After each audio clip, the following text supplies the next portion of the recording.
আমাদের মধ্যে অনেকেই হুট করে খরগোশের বাচ্চা কিনে নিয়ে আসি। আনার সময় আমরা জানি না এদের কিভাবে পালতে হয়, বাচ্চাগুলোকে কি খাওয়াতে হয়, কোথায় রাখতে হয় আর কিভাবে পরিচর্যা করতে হয়। ফলাফলস্বরূপ কিনে আনার কিছুদিনের মধ্যেই বাচ্চাগুলো মারা যায়। তাই যারা খরগোশ পালতে চান বা খরগোশের বাচ্চা অলরেডি কিনে ফেলেছেন, তারা কোনোভাবেই এই ভিডিওটি মিস করবেন না, কারণ আজকে আমরা এই সবগুলো সমস্যার সমাধান জানব। প্রথমেই রয়েছে বাসস্থান। খরগোশ কিনে আনার আগে আপনাকে এদের বাসস্থান ঠিক করতে হবে। ছোট বাচ্চা কিনে আনলে প্রথম 2-3 মাস আপনি একসাথে দুইটা খরগোশকে রাখতে পারবেন, কিন্তু বয়স 4 মাস হওয়ার আগেই আলাদা আলাদা দুইটা খাঁচায় দুইটা খরগোশকে রেখে পালতে হবে। এক্ষেত্রে 1.5 ফিট বাই 2 ফিট সাইজের খাঁচা একটা খরগোশের জন্য প্রযোজ্য। তার মানে আপনি 1.5 ফিট বা 2 ফিট সাইজের খাঁচাতে একটা করে খরগোশ রাখতে পারবেন।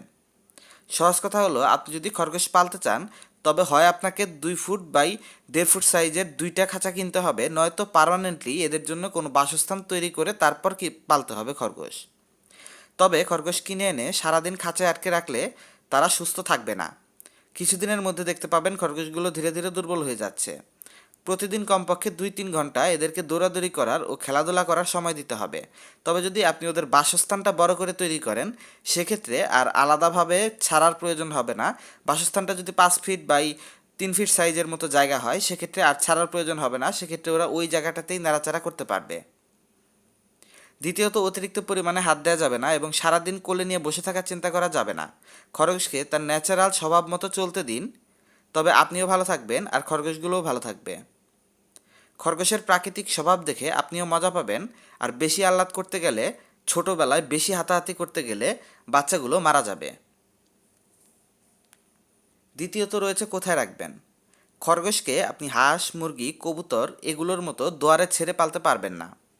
মানে গ্রামের মানুষ যেভাবে দুয়ারে ছেড়ে হাঁস, মুরগি, কবুতর পালে, এভাবে আপনি দুয়ারে ছেড়ে খরগোশ পালতে পারবেন না, কারণ বিড়াল অথবা কুকুর খরগোশকে দেখা মাত্রই এদেরকে মেরে ফেলে। যদিও খরগোশ বড় হয়ে গেলে বিড়াল এদেরকে তেমন আক্রমণ করতে পারে না, কিন্তু আশপাশে যদি কুকুর থাকে তবে কুকুরগুলো অবশ্যই আপনার খরগোশগুলোকে দেখা মাত্রই মেরে ফেলবে। কিছুদিন আগেও আমার এক পরিচিত একটা বাসায় 4টা কুকুর হামলা করে ওর 2টা খরগোশকে মেরে ফেলেছে। আর ও কিন্তু একটা বড় সাইজের বাসস্থান তৈরি করে তার মধ্যেই খরগোশগুলোকে পালতো। সো আপনি যখন ওদের জন্য বাসস্থান তৈরি করবেন, তখন সেটা খুব শক্তভাবে এবং শক্তপোক্তভাবে তৈরি করবেন, যাতে কুকুর বা বিড়াল আক্রমণ করে সেটাকে ভাঙতে না পারে, কারণ এরা চেষ্টা করবেই খরগোশগুলোর উপর আক্রমণ করার।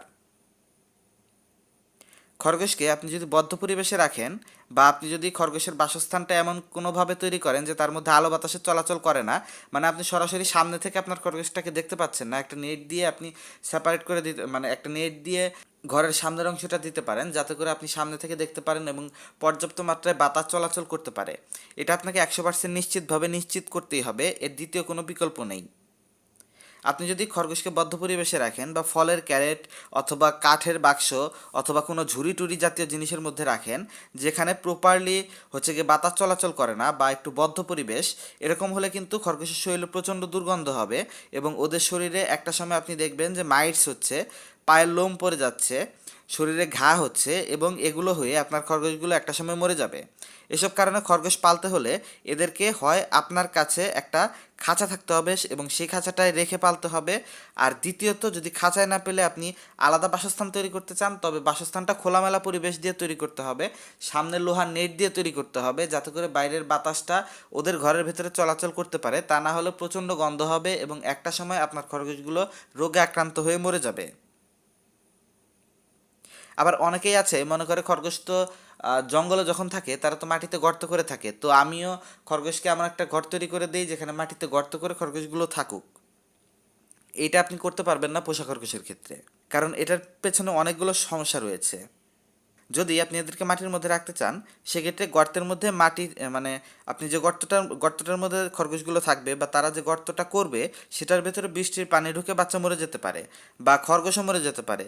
অনেক সময় বন্যা হয় আমাদের দেশে, সো বন্যার পানি ইজিলি ওই গর্তের মধ্যে আগে আগে ঢুকবে, সেক্ষেত্রে ওইটার ভেতরে যদি বাচ্চা সে দিয়ে দেয়, ওই বাচ্চাগুলো আর আপনি বাঁচাতে পারবেন না। আর বড় খরগোশও অনেক সময় এরকম বৃষ্টির পানি ঢুকে মরে যাওয়ার রেকর্ড রয়েছে।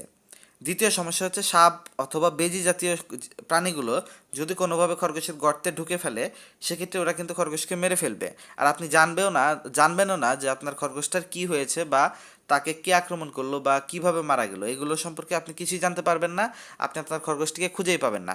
সো গর্ত করে খরগোশ গর্তের ভেতরে থাকবে, এই সিস্টেমে আপনি পোষা খরগোশ পালতে পারবেন না। সো এটার চিন্তা মাথা থেকে বাদ দিন।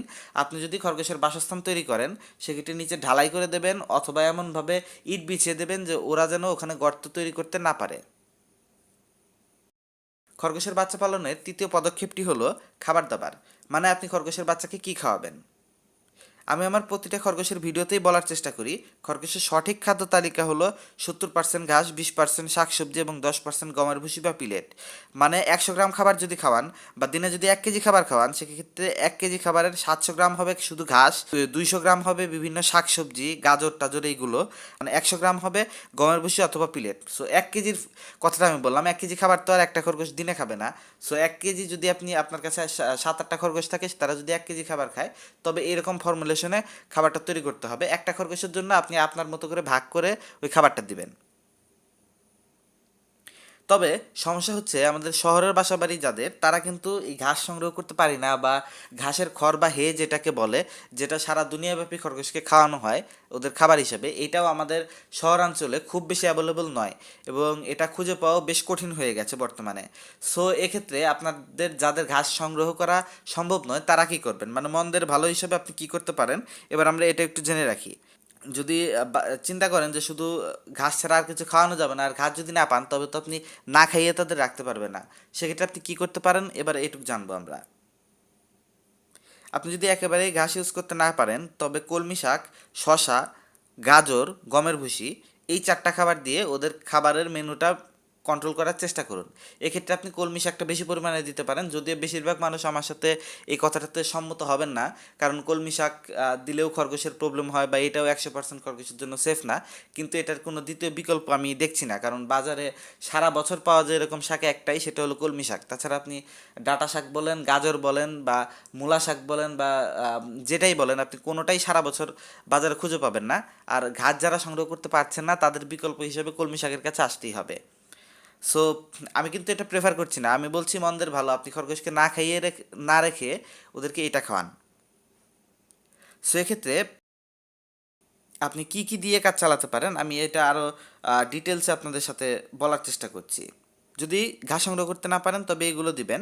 আর এটার একটা কারণ রয়েছে, মানে খরগোশকে ঘাস খাওয়ানোর পেছনে সবচেয়ে বড় কারণ যেটা, কারণ যে খরগোশগুলোকে ঘাস খাইয়ে এবং মানে 80%, 70-80% ঘাস খাইয়ে পালন করা হয় তাদের গড় আয়ু হচ্ছে মোটামুটি 10 বছর পর্যন্ত। আর যেগুলোকে শাকসবজি খাওয়ানো হয় এই খরগোশগুলো 2-3 বছরের বেশি বাঁচে না। সো এখন ডিসিশন আপনার, আপনি ঘাস খাওয়াবেন নাকি শাকসবজি খাইয়ে পালবেন। আমি দুইটা বিষয়ই আপনাদের কাছে ক্লিয়ার করে সামনে রাখলাম।